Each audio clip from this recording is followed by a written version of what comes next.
दोस्तों, विष्णु पुराण में कहा गया है मनुष्य को एकादशी के दिन कभी भोजन ग्रहण नहीं करना चाहिए, बिल्कुल भी नहीं करना चाहिए। विष्णु धर्मोत्तर ग्रंथ में तो यहां तक लिखा है ब्रह्मचारी, गृहस्थ, वानप्रस्थ अथवा यदि जो कोई भी हो, एकादशी में भोजन करने पर गोमांस भोजन के बराबर होता है।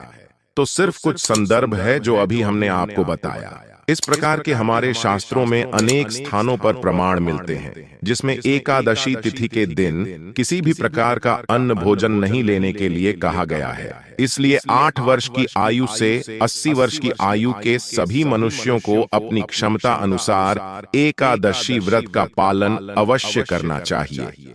तो दोस्तों, आज हम इस वीडियो में बात करेंगे कि एकादशी के व्रत में क्या खाना चाहिए और क्या नहीं खाना चाहिए, क्योंकि एकादशी के दिन बहुत सी चीजों को खाना वर्जित बताया गया है। दोस्तों, आपको बता दें कि एकादशी का व्रत वैसे तो निर्जल रखना चाहिए, लेकिन बहुत से लोग निर्जल व्रत रखने में असमर्थ होते हैं, तो ऐसे में वह फलाहारी व्रत या जलीय व्रत भी रख सकते हैं। इसमें कोई भी मनाही नहीं होती और एकादशी के व्रत की शुरुआत एकादशी के दिन सूर्योदय से लेकर अगले दिन यानी द्वादशी के दिन सूर्योदय तक किया जाता है।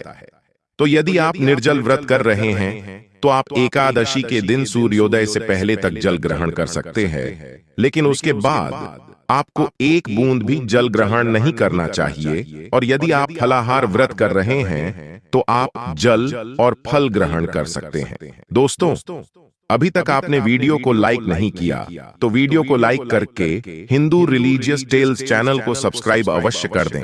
दोस्तों, एकादशी का व्रत रखने वालों को कुछ चीजों का ध्यान जरूर रखना चाहिए, जैसे इस दिन किसी भी हाल में किसी का दिया हुआ भोजन या किसी के घर से आया हुआ भोजन ग्रहण नहीं करना चाहिए। इस बात का आपको विशेष ध्यान रखना है। दोस्तों, एकादशी के व्रत में चावल का सेवन बिल्कुल भी नहीं किया जाता है। साथ ही इस दिन चावल बिल्कुल भी नहीं बनाए जाते।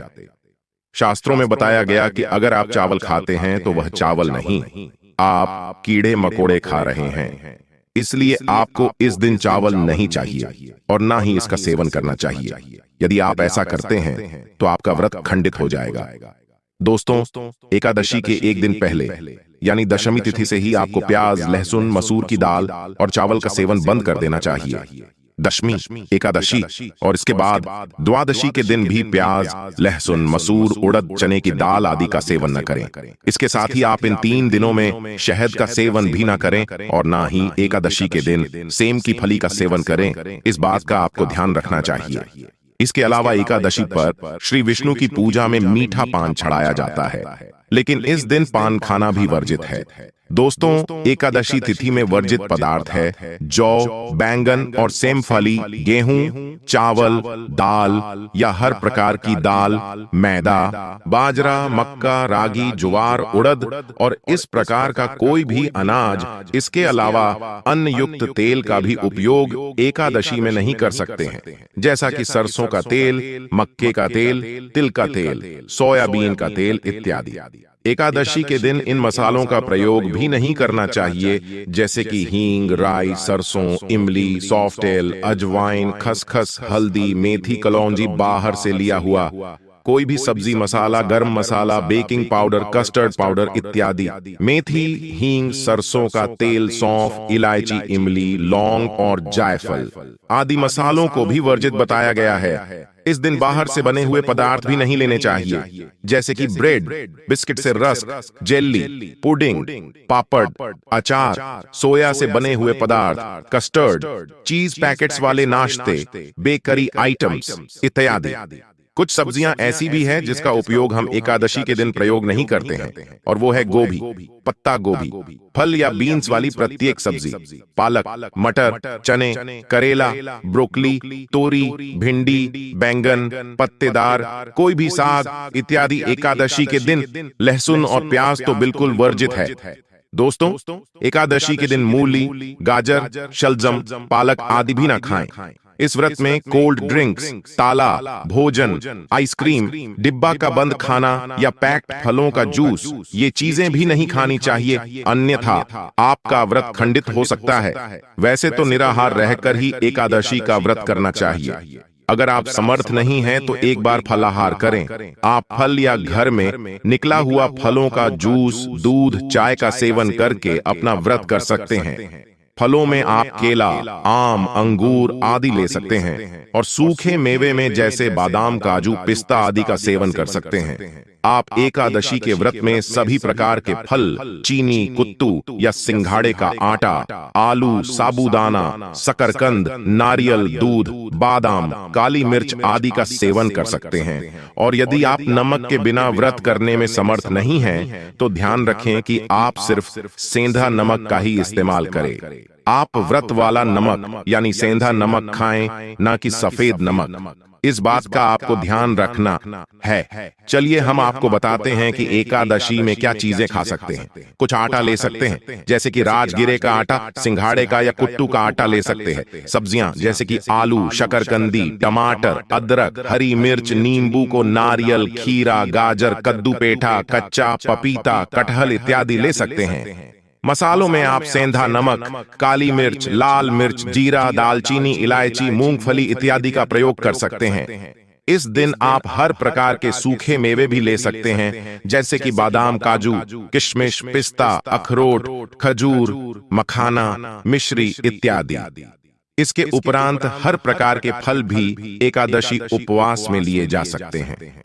एकादशी का भोजन बनाने के लिए अच्छा तो यही होगा कि सिर्फ घी का प्रयोग किया जाए, लेकिन अगर यह संभव नहीं है तो आप मूंगफली का तेल और सनफ्लावर तेल का उपयोग कर सकते हैं। अन्यथा आपका व्रत खंडित हो सकता है, और यदि किसी कारण भूलवश आपने कुछ ऐसा खा लिया जिससे आपका व्रत खंडित हो गया, तब आप ध्यान रखें कि तुरंत सूर्य देव के दर्शन करें और भगवान विष्णु जी से क्षमा याचना जरूर कर लें। इससे आपको दोष नहीं लगेगा। दोस्तों, एक बात का हमेशा ध्यान रखें कि एकादशी प्रसाद बनाने के लिए आप जो भी तेल या मसाले का प्रयोग करें वो साफ होना चाहिए, या पहले आपने किसी तेल में कोई चीज तली हुई है तो उसी दिन में दोबारा एकादशी प्रसाद मत डालिएगा। उसी प्रकार घर में कोई भी मसाले अगर आटे वाले हाथों से उपयोग में लिए हुए हो या उसमें हल्दी गिरी हो तो उसका प्रयोग नहीं करना चाहिए। एकादशी भोग बनाने के लिए साफ मसाले ही प्रयोग में लेनी चाहिए। दोस्तों, आप इस दिन अपना खाना या तो घी या घर में निकला हुआ मक्खन, मूंगफली या बादाम के तेल में ही बनाएं। अन्य किसी तेल का इस्तेमाल ना करें। एकादशी में दूध और दूध से बनी हुई सभी चीजें ले सकते हैं, जैसे कि दूध, दही, छाछ, मक्खन, पनीर, मट्ठा, चीज से ठंड, लस्सी इत्यादि, और दूध से बनी हुई मिठाई भी आप ले सकते हैं। नींबू पानी भी बना सकते हैं। मीठे में आप चीनी, गुड़ और मिश्री और शक्कर का इस्तेमाल कर सकते हैं। अब आपको हम कुछ एकादशी स्पेशल रेसिपीज के नाम बता देते हैं। साबूदाना खिचड़ी, आलू सब्जी, कुट्टू या राजगिरी के आटे से बनी हुई पूरी, परांठे, चपाती या भाकरी, फ्रूट क्रीम बिना कस्टर्ड पाउडर के, आलू टिक्की, फ्रेंच फ्राइज, घर पर तले हुए आलू चिप्स, कुट्टू, सिंघाड़ा, साबूदाना खीर, साबूदाना अप्पम, राजगिरी के आटे से बने हुए पकोड़े, केले के चिप्स या केले की सब्जी, दही का रायता, मीठी लस्सी, आलू और पनीर की सब्जी, राजगिरे का हलवा, शकरकंदी का हलवा, रोस्टेड पनीर, नारियल के लड्डू, मूंगफली के लड्डू, मिल्क केक, गाजर का हलवा, मूंगफली चिक्की, राजगिरा के लड्डू, बादाम shake, banana shake, mango shake, चीकू शेक, मिक्स फ्रूट जूस, खीरा, टमाटर, बॉइल्ड मूंगफली और नींबू से बना सैलेड, मूंगफली की चटनी, रोस्टेड मूंगफली मखाना, स्नेक अप। ये तो सिर्फ कुछ ही चीजों के नाम हैं जो हमने आपको बताएं। अगर आपको इसके अलावा भी कोई रेसिपी याद आती है तो हमें नीचे कमेंट बॉक्स में जरूर बताइए और बाकी लोगों के साथ भी शेयर कीजिए, क्योंकि देखिए, अगर आपके घर में बच्चे हैं या गर्भवती महिला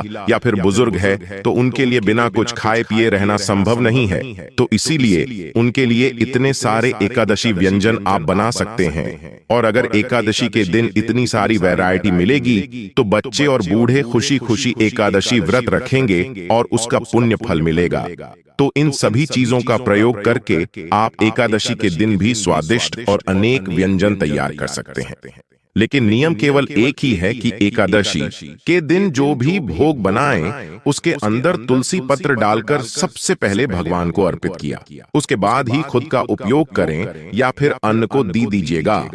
इस वीडियो को खत्म करने से पहले एक आखिरी लेकिन सबसे महत्वपूर्ण बात हमेशा याद रखिएगा कि सब चीजें जो हम कर रहे हैं वह सिर्फ और सिर्फ इसलिए ताकि एकादशी के दिन हम अपने शारीरिक जरूरतों को पूरा करके स्वस्थ रहकर अधिक से अधिक समय अपने मन और इंद्रियों को नियंत्रण में रखकर हम भगवान श्री कृष्ण का अधिक से अधिक नाम जाप कर सके, उनके दिव्य रूप गुण लीलाओं का स्मरण कर सके और अपनी चेतना को भगवान के ऊपर स्थिर कर सके।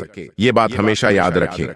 तो चलिए इस एकादशी पर आप इनमें से कौन सी रेसिपी ट्राई करेंगे, हमें कमेंट करके जरूर बताइएगा। तो दोस्तों, ये जानकारी आपको अच्छी लगी तो वीडियो को लाइक अवश्य कर दें, और अगर आपका कोई सवाल है तो उसे कमेंट बॉक्स में अवश्य पूछ लें। और इस वीडियो को लाइक करें, शेयर करें और साथ ही साथ हिंदू रिलीजियस टेल्स चैनल को सब्सक्राइब करें, और हाँ, बेल आइकन का बटन दबाना बिल्कुल भी ना भूलें। मिलते हैं अपने अगले वीडियो में, तब तक के लिए धन्यवाद। जय श्री कृष्णा, राधे राधे, नमस्कार।